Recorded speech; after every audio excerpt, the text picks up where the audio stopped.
영화에는 별점이라는 게 있죠. 관객들이 준 별점으로 영화를 평가합니다. 물론 이제 평점 테러를 하는 이제 불순한 의도를 가진 사람들도 있지만 보통 이제 영화를 보러 갈 때 평점을 많이 보잖아요. 방송 프로그램에는 이런 평점이 없죠. 기준이 없습니다. 그냥 시청률로 평가를 받는데 시청률이 좋은지 싫은지를 말해주는 건 아니잖아요. 욕하는 그런 기분으로 보는 드라마들도 있으니까 오늘은 좋아요 버튼이 있다면 이런 프로그램에 누르고 싶다. 싫어요 버튼이 있다면 이런 프로그램에 누르고 싶다. 이런 얘기를 해보려고 합니다. 지난주에 만약에 싫어요 버튼이 있다면 가장 많이 받았을 아마 폭탄처럼 쏟아져 내렸겠죠. MBC 다큐플렉스 설리가 왜 불편하셨나요? 편이겠죠. 이미 거센 비난으로 다시 보기 서비스가 중단됐습니다. 저희 그 댓글 중에도 구독자님이 이걸 다뤄달라 그런 요청이 있었는데 테레비평에서는 다루지 않으려고 합니다. 왜냐하면 저는 이제 어떤 경우에든 역지사지로 생각을 해보는데 저라면 제 사후에 누군가가 제 언행 또 감정을 추측해가면서 이런저런 이야기를 하는 것이 정말 싫을 것 같거든요. 그리고 심지어 이제 일기장을 공개해서 그 내용을 만천하 사람들이 본다? 이거는 정말 너무 싫습니다. 그래서 다루지 않으려고 하는데 제가 예전에 이제 설리 씨에 관한 얘기를 한 적이 있어요. 그거는 이제 제가 너무 미안한 마음을 표현하고자 했던 거고 이번 경우에는 그냥 접는 것이 맞다는 생각이 듭니다. 단 한 가지 말씀드리고 싶은 것은 그 방송에 등장한 사람도 그렇고 그리고 방송이 끝난 다음에 뭐 관련된 여러 사람들이 미안하다, 잘못됐다 이렇게 사죄하는 느낌이 아닌지 그게 정말 이상합니다. 2008년 10월 17일에 MBC 스페셜 최진실 씨를 추모하는 다큐멘터리가 방송이 됐어요. 시대의 연인 최진실 편이었는데 이게 굉장히 호평을 받았습니다. 아마 이제 그걸 염두에 두고 제작한 것 같은데 정말 여러모로 안타까운 그런 방송이었습니다. 그리고 12일에 방송된 MBC 파일럿 프로그램 돈벌레, 부동산 현장 학습 토크쇼, 부동산 지식 교양 프로그램을 표방하고 있습니다. 부동산 투자가 지금 뭐 초미의 관심사잖아요. 그런 마당에 그 실소유자, 집이 정말 필요한 사람을 위해서 만든 프로그램이 아니라 제목부터가 돈벌레잖아요. 돈을 벌고 싶냐 이런 뜻이죠. 그러니까 투기심을 자극시키는 그런 내용이더라고요. 경제 상황이 좋지 않은 가운데 부동산 가격이 급상승하면 그건 이제 당연히 거품인 거죠. 거품을 가라앉히려고 노력하는 것이 지상파 방송의 의무잖아요. 근데 오히려 부추기고 있는 거예요. 뭔가 대단한 정보를 알려줄 것 같았어요. 그런데 뭐 내용을 보면 별 내용은 없었습니다. 용산은 이제 사두면 강남처럼 불패니까 이제 사람 그런 느낌이었어요. 자산운용사 대표 존리 씨가 또 나왔는데 그분 제가 저번에도 얘기했지만 항상 이제 똑같은 얘기 하는 거예요. 주식을 사고 팔고 이렇게 하지 말고 묻어둬라. 그러니까 주식이 좋다. 부동산보다 이런 얘기를 하러 또 나오신 거. 방송 제작진들은 남의 방송을 안 보는 것 같아요. 그러니까 여기저기 이 사람이 나왔다는 거를 시청자가 다 알고 있다는 거를 염두에 두지 않는 것 같아요. 어쨌든 그런 방송이었습니다. 저는 싫어요 눌렀을 거예요. KBS 사장님 귀는 당나귀 귀. 이 프로그램의 기획 의도가 일할 맛 나는 일터를 만들기 위한 대한민국 보스들의 자발적 자아성찰 프로그램. 기획 의도에서 벗어나서 갈짓자 걷는 프로그램들이 한둘이 아니지만 13일, 73회 방송을 보면 이게 정말 보스들의 자아성찰 프로그램 맞나요? 라는 질문을 하고 싶습니다. 매일이 먹방을 찍었어요. 황석정 씨가 피트니스 대회에 출전하는 에피소드가 몇 주간 계속 방송이 됐잖아요. 이번에 이제 대회 끝나고 뒤풀이가 이루어졌습니다. 홍석천 씨가 그동안 이제 고생했을 친구 황석정 씨를 위해서 만찬을 준비했어요. 그 체육관장 양치승 씨가 참치를 가져왔더라고요. 그러니까 참치 해체쇼를 보여주는 거예요. 30kg의 대형 참치라고 하는데 거의 100만 원 정도 하는 참치라고 합니다. 이런 프로그램들 다이어트 후에 먹방, 또 다이어트 후에 또 먹방. 미운 우리 새끼의 그 홍진영 씨 언니 홍선영 씨도 다이어트 먹방이 계속되고 있잖아요. 지상파 방송 컨텐츠의 한계를 보여주는 것 같아요. 73회의 또 다른 에피소드, 현주엽 씨가 선배 허재 씨하고 장어집에서 만났습니다. 거기에 농구 선수 출신 배우 박광재 씨를 불렀어요. 그 장어집인데 소고기를 옆집에서 공수해 오기까지 해서 장어 9인분에 소고기 8인분 그리고 양념새우 3인분을 먹었어요. 이게 성에 안 찼는지 정호영 셰프 그 가게로 참치회를 먹으러 갑니다. 아까 30kg짜리 참치 나왔잖아요. 황석정 씨 뒤풀이 때. 그게 100만 원 호가라고 했잖아요. 근데 여기서 200kg짜리 참치가 등장합니다. 그 뱃살 길이만 해도 1.5m에 달하는 그 비싼 부위만 해도 300만 원이라고 하더라고요. 이걸 또 다 먹어치워요. 그러면서 박광재 씨에게 이 먹방 유튜브를 같이 하자고 제안을 합니다. 현주엽 씨가. 여기 보스들만 나와야 되는데 보스가 아니잖아요. 그러니까 유튜브 팀을 하나 만들어서 거기 보스를 시키려는 건지 자꾸만 이제 유튜브 팀을 조직하려고 합니다. 현주엽 씨가 하려는 그 유튜브 회사가 도티 씨가 하는 샌드박스 아니에요? 그 이제 유튜브 홍보를 이 지상파 방송 KBS에서 하고 있는 거예요. 아니 나는 왜 지상파 방송에서 그렇게 유튜브 홍보를 해주는지 모르겠어요. 그 앞에는 그 셰프 송은 씨가 제주도에 2호점을 낸다고 하면서 벤치마킹 그 사전 답사차 고깃집 3군데를 제주도에서 순례를 했습니다. 고깃집을 어디에 낼지 참 자세히도 보여주더라고요. 보스들의 자아성찰이 어디 들어가 있어요. 참치 먹었다가 고기 먹었다가 참치 먹었다가 고기 먹었다가.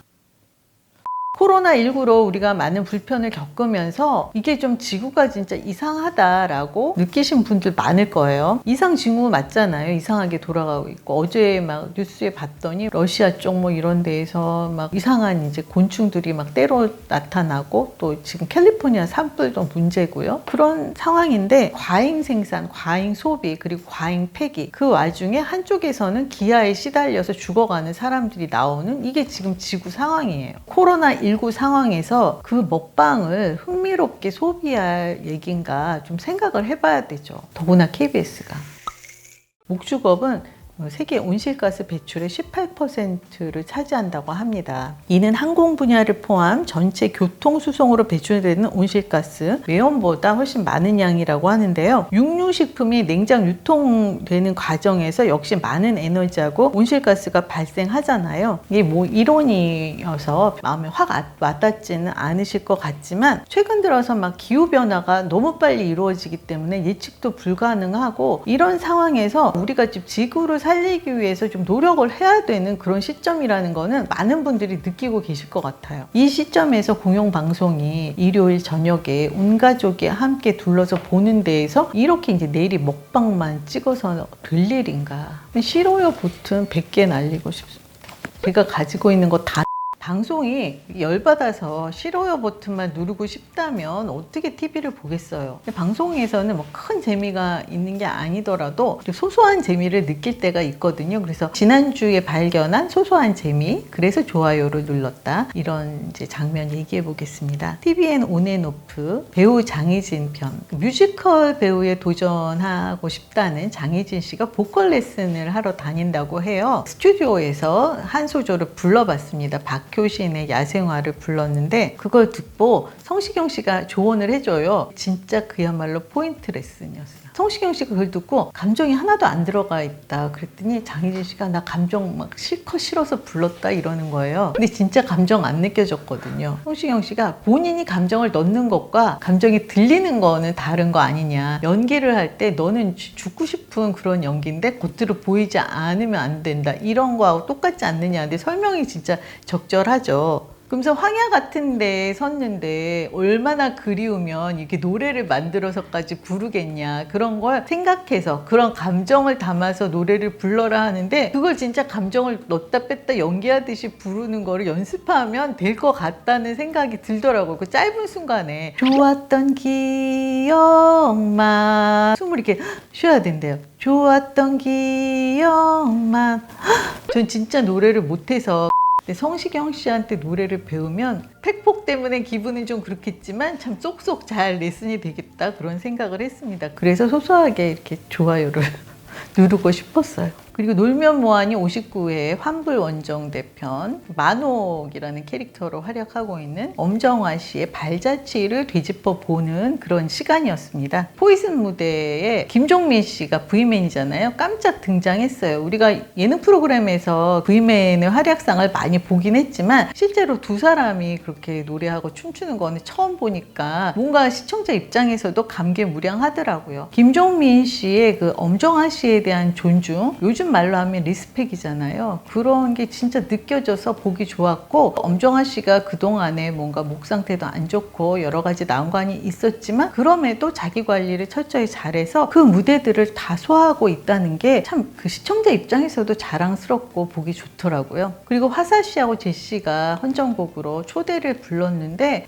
그 어우러짐도 참 좋았습니다. 그 환불 원정대를 보면서 뭐 호호가 엇갈리더라고요. 어떤 분은 좋았다는데 또 어떤 분은 너무 세서 아니라는 분도 계신데 그 장면만큼은 모두가 좋아요를 누르지 않았을까 그런 생각이 듭니다. TVN 서울촌놈 전주편에 데프콘 씨가 초대됐습니다. 데프콘 씨도 그렇고 또 지상렬 씨도 그래요. 우리나라 그 개그 풍토가 상대방을 깔아 뭉개고 비하하고 어떻게든 막 끌어내리고 이런 것들이 만연해 있을 때도 이 두 사람은 자신을 소재로 던질지언정 남을 끌어내리는 사람들이 아니어서 제가 좋아하거든요. 그런데 이번에도 데프콘 씨가 기꺼이 자신을 먹잇감으로 던졌습니다. 아마 이게 무심히 보다가 데프콘 씨 때문에 웃은 분들 많으실 것 같아요. 시민들이 출연자들 중에 한 사람을 선정해서 사인받는 그런 장면이 있었거든요. 거기에서도 데프콘이 많이 안 나왔는데 그 상황에서도 그렇게 웃음을 만들더라고요. 그 아버지하고 통화하는 장면이라든지 혼자서만 다니게 됐어요. 짝을 못 이루고 그럴 때도 기꺼이 재밌게 즐겁게 참여하는 모습이 보기 좋았습니다. 이런 분들이 이 방송에 점점 많아져야 하는데 실상은 그렇지가 않죠. 그런 점 안타깝습니다. 오늘 그 좋아요 싫어요 쭉 얘기한 걸 들어보면 싫어요 분량이 훨씬 많잖아요. 참 안타까운 일이죠. 좋아요가 훨씬 많이 나오는 날이 부디 빨리 왔으면 좋겠습니다.